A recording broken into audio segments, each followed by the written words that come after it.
Welcome बेटा, class 9th chapter number 5 working of institution. और बेटा ये 9th क्लास पॉलिटिकल का काफ़ी अच्छा चैप्टर है, तो स्टार्ट करते हैं। सबसे पहले टॉपिक दिया 5.1 that is how is the major policy decision taken.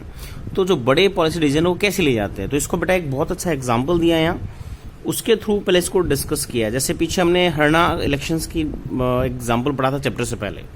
चलिए, एक गवर्नमेंट ऑर्डर, और ये गवर्नमेंट ऑर्डर है ओबीसी से रिगार्डिंग बेटा एक एक्ट पास होता है, उसी को एग्जांपल के रूप में दिया है। और उसके पीछे डिफरेंट किन किन लोगों का डिसीजन में पार्टिसिपेट था उनको हम डिस्कस करेंगे इसके थ्रू। देखिए, on August 13, 1990 the government of India issued N order. तो 13 अगस्त 1990 बेटा इशू हो गया ऑर्डर गवर्नमेंट की तरफ से। It was called office memorandum. तो हर एक ऑफिस में बेटा ऑर्डर किया, जितने भी गवर्नमेंट ऑफिस है तो इसको ऑफिस मेमोरेंडम कहा गया यहाँ, ठीक है। Like all government order it had a number and it's known as that office memorandum number 36012319 establish SCT dated 13/8/1990। तो हर एक मेमोरेंडम का बेटा ऊपर एक नंबर होता है जिसके थ्रू उसके जवाब दिया जाता है या उसका आंसर दिया जाता है, ये रिकॉर्ड के लिए मेंटेन होते हैं। तो इस ऑफिस मेमोरेंडम का नंबर दिया है यहाँ, ठीक है। The joint secretary and officer in the department of personal and training in ministry of personal. तो ये डिपार्टमेंट है बेटा जो पीएम के अंदर अंडर रहता है, मैक्सिमम टाइम हम बात करते हैं। Personal and training in ministry of personal, public grievance and pension sign the order. तो बेटा पब्लिक ग्रीवेंस एंड पेंशन वाला जो डिपार्टमेंट है उसके बेटा जॉइंट सेक्रेटरी ने इसको साइन किया था इस ऑफिस मेमोरेंडम पे, ठीक है। And it was quite short, बारली 1 page, और 1 पेज का था, बट इसने बेटा पूरे इंडिया में थोड़ा टेंशन क्रिएट कर दी। क्या था मेमोरेंडम देखेंगे आगे। It look like an ordinary circular और नोटिस। तो ऑर्डनरी सर्कुलर की तरह 1 पेज का ऑर्डर था बेटा ये। That you may have seen in school the government issue 100 of order every day on different matters. तो ऐसे हजारों बेटा साल में ऑर्डर पास होते गवर्नमेंट के जो हर ऑफिस में जाते हैं, but this one was very important. ये काफी इंपॉर्टेंट था because a source of controversy for several years, जिसकी वजह से कई साल कंट्रोवर्सी बनी रही बेटा। Let us see how the decision was taken and what happened later. तो कैसे डिसीजन लिया गया इस ऑफिस मेमोरेंडम जो ऑर्डर दिया गया।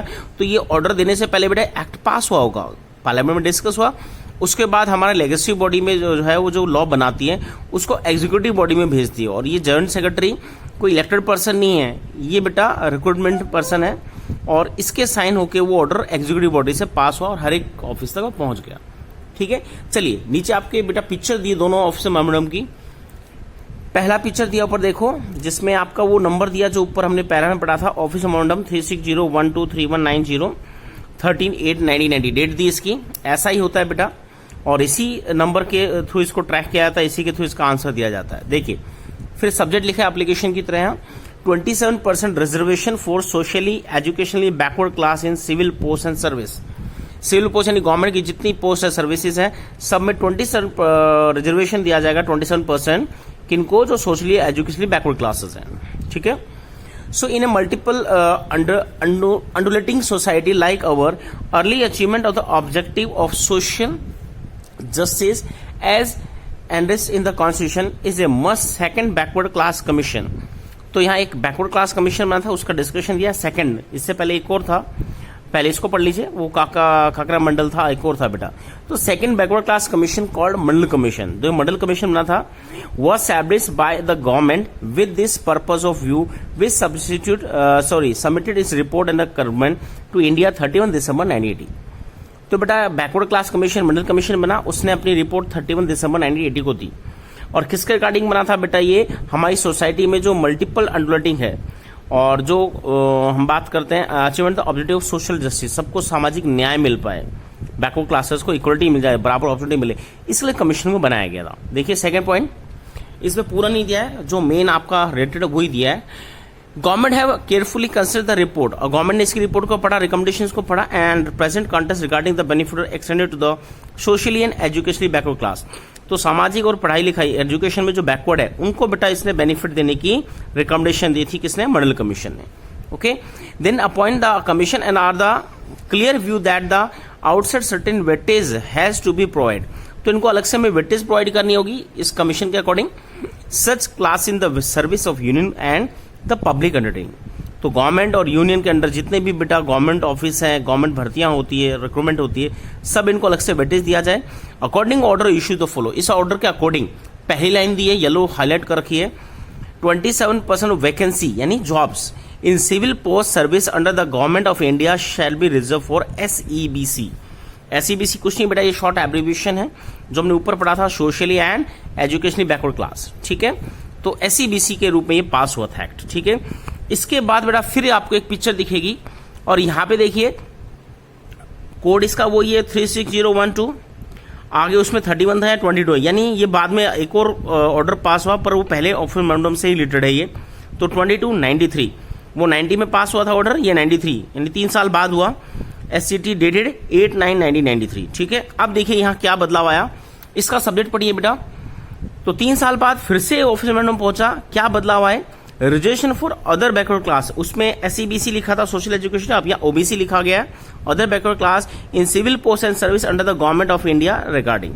अब इसका नाम बदल दिया गया, देखिए the undersign is direct to the department office memorandum 360123190, यानी उसके रिगार्डिंग ही है ये बेटा। गवर्नमेंट जो जितने ऑफिस है उनमें इसी तरह से आदान प्रदान होता है। ओके, रेफरेंस नंबर देके service SCT dated 13 August 1990 and 25 September 1991 regarding reservation of social actually backward class civil post service under the government of India से that following the supreme court judgement in Indira Sahni and other versus union of India. अब देखिए जो पहला बेटा 1990 में जो पहला notice किया था जो SEBC के नाम से किया था, उसके बाद हम बात कर रहे थे ना, पूरे इंडिया में कंट्रोवर्सी होगी कि 27% कैसे सीट दे दी जाए किसी को। तो बहुत से जनरल कैटेगरी अपर क्लास ने बेटा इसका अपोज किया और वो कोर्ट में चले गए। तब ये केस बना बेटा, तो सभी का जिन्होंने अपोज किया उन सबके केसेस को यूनियन गवर्नमेंट के अगेंस्ट डाला गया। ठीक है, तो सभी केसेस के ऊपर सबसे पहले जो केस का नाम था वो इंदिरा साहनी था किसी ने, तो इंदिरा साहनी एंड अदर्स यानी सभी को इकट्ठा कर दिया गया वर्सेस यूनियन ऑफ इंडिया। ऐसे ही होता है बेटा गवर्नमेंट केसेस का नाम, तो किसी एक का नाम लिया था जो लिस्ट में, जैसे 200 लोगों ने केस फाइल किया SEBC में, तो 200 में सबसे ऊपर जिसका केस है तो इंदिरा साहनी का था, इंदिरा साहनी एंड अदर्स सभी इसमें इंक्लूड है, versus union of India. Other case writ position civil 930 of 1930, तो ये रिट डाली गई थी बेटा गवर्नमेंट के against. The government of India appointed the expert committee and recommended the criteria for the exclusion of socially advance, आगे डल छोड़ी। तो बेटा गवर्नमेंट इंडिया ने इस केस में बेटा हम बात करते गवर्नमेंट कहीं ना कहीं गवर्नमेंट को जीत मिली, बट जो इंदिरा साहनी और अदर्स का जो रेट डाली गई थी उसके अकॉर्डिंग इसमें थोड़े बहुत चेंज किए गए। ठीक है, इसको सोशली एजुकेशनली बैकवर्ड की जगह इसे OBC अदर बैकवर्ड क्लास की कैटेगरी बना दिया गया और दोबारा से बेटा 1993 में ये एक ऑफिस मेमोरेंडम पास किया गया। ठीक है, अब देखिए इस बीच में हुआ क्या बेटा, 3 साल वो आगे दिया आपका। यस, देखिए this order announce a major policy decision. अब वापिस चलते हैं 90 में, तो जो पहला ऑर्डर था इसने एक बड़ा मेजर पॉलिसी डिसीजन था ये। It's a 27% of the vacancy civil post service under the government of India reserve for socially educationally backward class, SEBC के लिए रिजर्व हो गया। SEBC is another name for all those people who belong to caste that are considered backward.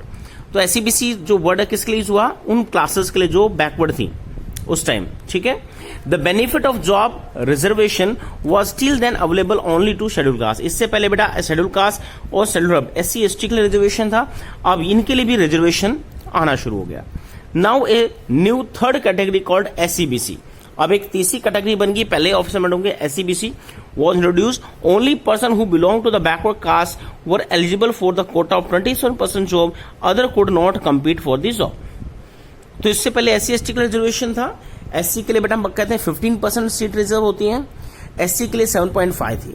ठीक है, अब इसके बाद OBC बाद में आया, पहले SEBC नाम था, इसमें 27 और जुड़ गई, तो ये काफी बड़ा रिजर्वेशन हो गया बेटा, और इसमें अदर कास्ट बेटा कंपीट नहीं कर सकती हैं, तो इसकी रिगार्डिंग लोगों ने इसमें केस फाइल किया।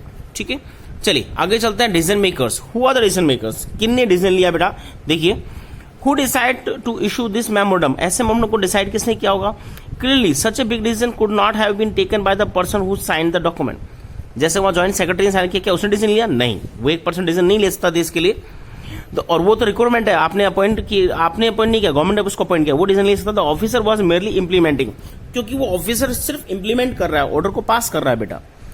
The instruction given by the minister of personal, जो भी मिनिस्टर जिसके अंडर ये डिपार्टमेंट है पर्सनल पब्लिक ग्रीवेंस पेंशन, उस मिनिस्टर के ऑर्डर को वो इंप्लीमेंट कर रहा है और इंप्लीमेंटेशन के लिए उसके साइन थे, ठीक है, of which the department was a part, we can guess that such a major decision would have involve other major functionary. तो इसमें बड़े बड़े फंक्शनरी मेजर फंक्शनरी ने वर्क किया होगा। You already read in the previous class about some of them, let us go over the some of the main point that you covered them. अभी कुछ बड़े पॉइंट देख लेते हैं।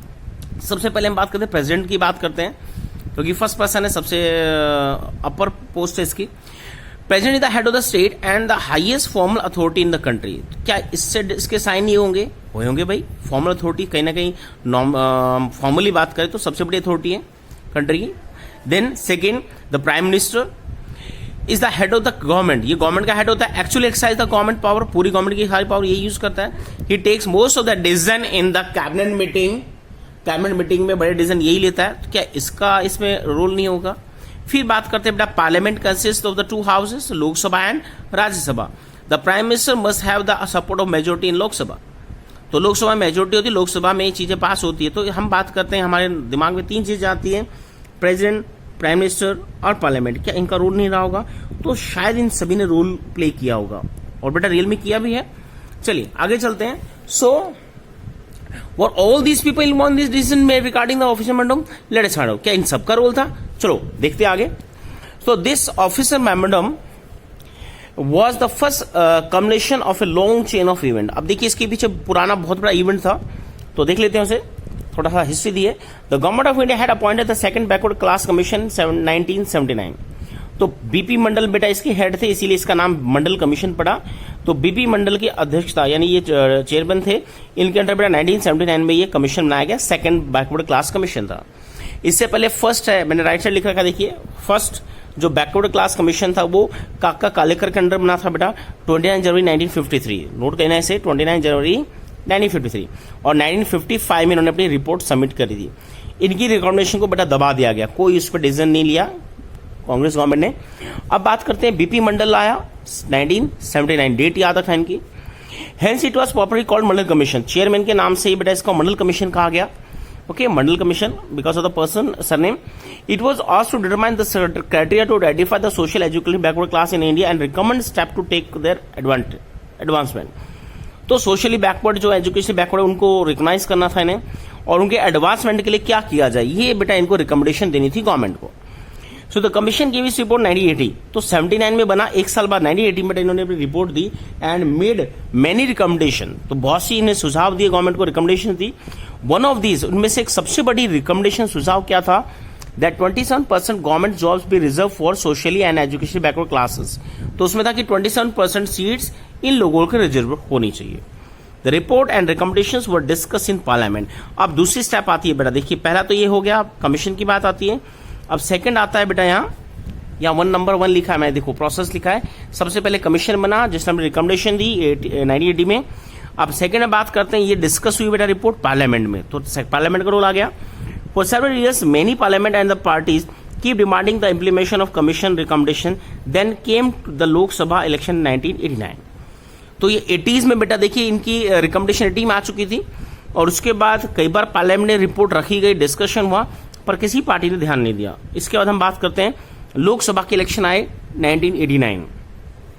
इन its election manifesto the Janata Dal promise that vote to the power it would implement the Mandal commission. अब यहाँ एक Janata Dal party है बेटा, और उसने बेटा अपने मैनिफेस्टो से आता है इलेक्शन में जो वादे करते हैं, राइट, प्रोमिसेस, उसमें बेटा इस डिमांड को रख दिया कि अगर हम पावर में आए तो we implement the Mandal commission recommendation. तो उन्होंने कहा मंडल कमीशन रिपोर्ट को हम इंप्लीमेंट करेंगे अगर गवर्नमेंट बनी तो।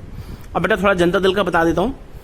जो जनता दल है, जयप्रकाश नारायण ने इसको फाउंडेड किया था दल को बेटा 1988 में। इससे पहले ये जन मोर्चा कहलाता था। अरुण नेहरू और आरिफ मोहम्मद खान इन्होंने इसको फाउंड किया था, जन मोर्चा। फिर ये जनता दल बन गया, और बाद में 1988 में ये बेटा बीजेपी में मर्ज भी हो गया था बाद में। ठीक है, चलिए अब बात करते हैं। सो द जनता दल डिड फॉर्म द गवर्नमेंट, और सीधी सी बात है, form the government after the election. इस इलेक्शन का 1989 के बाद किसकी गवर्नमेंट बनी? जनता दल, क्योंकि बेटा 27% रिजर्वेशन जो ओबीसी को दिया गया उस टाइम, ये पहले इसका नाम और कुछ था, ठीक है, सोशली एजुकेशन बैकवर्ड क्लास। तो जब लोगों को लगा कि हाँ उसकी रिकमेंडेशन पूरी हो जाएंगी तो सबको बेनिफिट मिलेगा, तो बड़ी स्केल पे, क्योंकि इनका नंबर ऑफ पॉपुलेशन बेटा 40-50% है, तो बढ़ चढ़ के इन लोगों ने इसको वोट दिया। और इट्स लीडर, अब इस जनता दल की बात करें कि लीडर कौन था, VP Singh, Vishwanath Pratap Singh become the prime minister, ये प्राइम मिनिस्टर बने बेटा। And several development took place after that, और इसके बाद कई डेवलपमेंट हुए। यहाँ पे एक और दिया है, reservation debate was such A important issue during 1990-91 adverse with the theme self product and can you support the reference. तो बेटा लोगों का इसके फेवर में, इसके अगेंस्ट दोनों तरह के लोगों के व्यूज हैं। रिजर्वेशन कोई अच्छा मानता है, कोई बुरा भी मानता है, ठीक है। चलिए इसके बाद चलते हैं बेटा नेक्स्ट स्टेप। यस, अब चलते हैं बेटा, पार्लियामेंट में डिस्कस हो गया, सबसे पहले कमीशन बना, पार्लियामेंट में डिस्कस हुआ, फिर हम कहते हैं इसके बाद इलेक्शंस हुए, गवर्नमेंट जीत गई, ठीक है। और 1989 में प्रॉमिस किया जनता दल ने कि अगर हम आते हैं तो हम इनको इंप्लीमेंट करेंगे। देखिए फिर क्या हुआ, द प्रेसिडेंट ऑफ इंडिया, उस टाइम बेटा नीलम संजीवा रेड्डी प्रेसिडेंट थे, यहां ऊपर लिखा भी है नीलम संजीवा रेड्डी, 77 से 82 रही, इस गोल्डन पीरियड टाइम में रही है। The president of India has his address to the parliament announce the intention of government, उन्होंने गवर्नमेंट का जो सबसे बड़ा इंटेंशन, जो इच्छा थी, वो डिस्क्राइब करी कि इम्प्लीमेंटेशन और रिकमेंडेशन ऑफ मंडल कमीशन की जो अब सरकार बनी है जनता दल की, उसका सबसे बड़ा इम्प्लीमेशन क्या है कि वो रिकमेंडेशंस को इम्प्लीमेंट करेगी। ऑन 6 अगस्त दूसरी घटना घटी 1990 में, the union cabinet took a formal decision implementation और रिकमेंडेशंस, ठीक है। तो जो इनकी कैबिनेट, यूनियन कैबिनेट यानी गवर्नमेंट की जो कैबिनेट थी, उसने 1990 में डिसीजन ले लिया कि हम उस रिकमेंडेशन को इम्प्लीमेंट करेंगे। और इसी से नेक्स्ट डे यानी 7 अगस्त 1990, prime minister VP Singh inform the parliament about the decision through a statement in both the house of parliament, दोनों हाउस में उन्होंने अपनी स्टेटमेंट दी और इस रिकमेंडेशन को इम्प्लीमेंट करने की इच्छा रखी। The decision of the cabinet was sent to department of personnel training, इसके बाद जो डिसीजन था कैबिनेट का वो डिपार्टमेंट ऑफ पर्सनल ट्रेनिंग तक पहुंचा दिया गया। The senior officer of the department draft an order, तो बेटा देखिए यहां पे हम बात करें दोनों हाउस में डिस्कस हुआ, ये पास हो गया। इसके बाद बेटा जो डिपार्टमेंट था कैबिनेट ने वो डिसीजन किसको भेजा, डिपार्टमेंट पर्सनल ट्रेनिंग का डिपार्टमेंट था जिसको ये मेमोरेंडम भेजना था। The senior officer the department draft an order, अब जो सबसे सीनियर ऑफिसर था ज्वाइंट सेक्रेटरी, उसने बेटा इसको ड्राफ्ट को तैयार किया with cabinet decision and took the minister approval, और मिनिस्टर की अप्रूवल ले ली। And officer sign the order, order में किसी ऑफिसर ने साइन किया, ज्वाइंट सेक्रेटरी ने, बिहाफ द यूनियन गवर्नमेंट, और गवर्नमेंट के बिहाफ पे बेटा उस ज्वाइंट सेक्रेटरी ने उसको साइन किया। दिस वॉज ऑप्शन नंबर 3601231190 जो हमने पहले पढ़ा है, was born August 13, 1990। For the next few month this was the most hotly debate, अगले कुछ महीने तक बेटा हॉटी डिबेट खतरनाक रहा, ये पूरा डिस्कस हुआ इंडिया में। Issue in the country, newspaper and magazine, news और मैगजीन में छाया रहा बेटा, were full of different views and opinion on this issue.